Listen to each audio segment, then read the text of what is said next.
अब देखिए बेटा, हम लोग पढ़ने वाले हैं डिस्टेंस फार्मूला, यानी पूरे चैप्टर में सिर्फ दो फार्मूलों का जिक्र किया जाएगा। एक है डिस्टेंस फार्मूला और दूसरा है विभाजन सूत्र। तो दो ही फार्मूले पढ़ने। इससे पहले त्रिभुज के क्षेत्रफल का भी फार्मूला था, तो अब वो हमें फार्मूला बेटा नहीं पढ़ना है।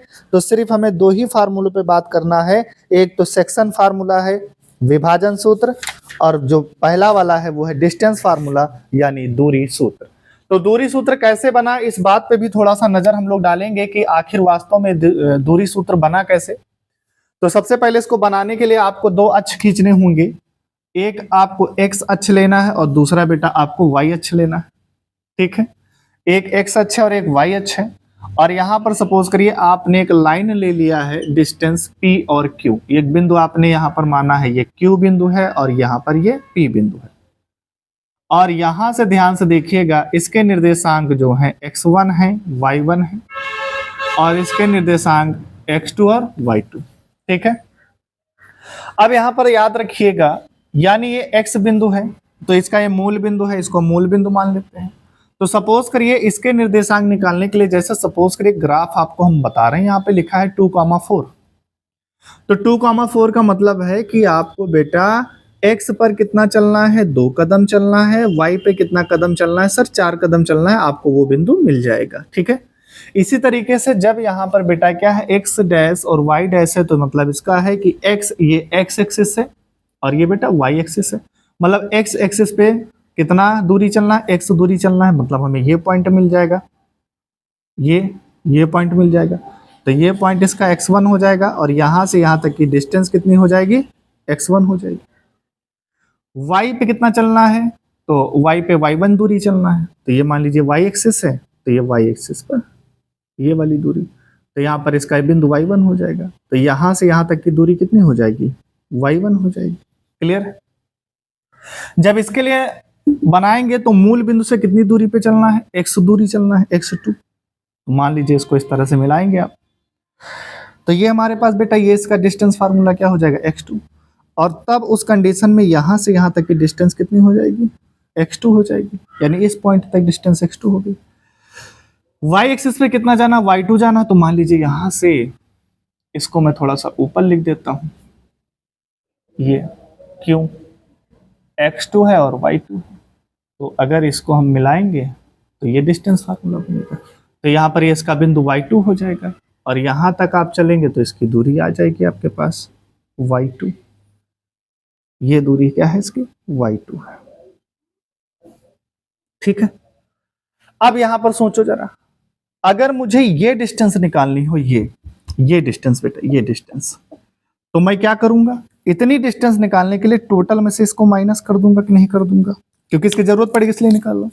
तो ये डिस्टेंस इसकी कितनी हो जाएगी, सर x2 माइनस x1 हो जाएगी। तो यहां से यहां तक की डिस्टेंस क्या होगी, x2 माइनस x1। अगर मैं बेटा ये डिस्टेंस निकालना चाहूं, यानी y1 से y2 के बीच की दूरी कितनी हो जाएगी, तो टोटल तो y2 है, y2 से y1 घटा दोगे तो इनके बीच की निकल आएगी, तो ये हो जाएगी y2 माइनस y1। ठीक है डिस्टेंस। अब यहां पर ध्यान से देखो, मैं इसमें क्या करता हूं, कुछ परिवर्तन करता हूं। ये देखिए, मान लीजिए यहां पर ये बिंदु आया और ये बिंदु बेटा कितना है, r है, और यहां पर आप देखेंगे समकोण त्रिभुज बन रहा है ना। तो आप जानते हैं समकोण त्रिभुज में 90 के सामने वाला हमेशा क्या होता है, कर्ण होता है। तो ये कर्ण है, तो 90 डिग्री है, तो यहाँ पर हम पाइथागोरस प्रमेय को लगा सकते हैं। अब देखो, जितनी ये डिस्टेंस है उतनी ये डिस्टेंस है, मतलब जितनी ये दूरी उतनी ही ये दूरी, तो यानी x2 माइनस x1 ये दूरी हो जाएगी। ठीक है, जितनी ये दूरी है उतनी एक दूसरे के पैरेलल है, उतनी ही ये दूरी, तो बेटा ये क्या हो जाएगा, y2 माइनस y1 हो जाएगा। ये आपका आधार है मान लेते हैं, और ये आपका लंब है, वो तो फिक्स नहीं होता है, वो तो कुछ भी हो सकता है, थीटा पे निर्भर करता है वो तो, कि आपने थीटा किसको माना। ठीक, अब हम लोगों को क्या निकालना है, दूरी सूत्र निकालना है। तो सबसे पहले आप क्या लिखोगे, लिखोगे समकोण त्रिभुज कौन कौन सा है, PQR। PRQ में R कोण कितना है बेटा, 90 डिग्री है। R कितना है बेटा, 90 डिग्री है। चलो, पाइथागोरस प्रमेय से पाइथागोरस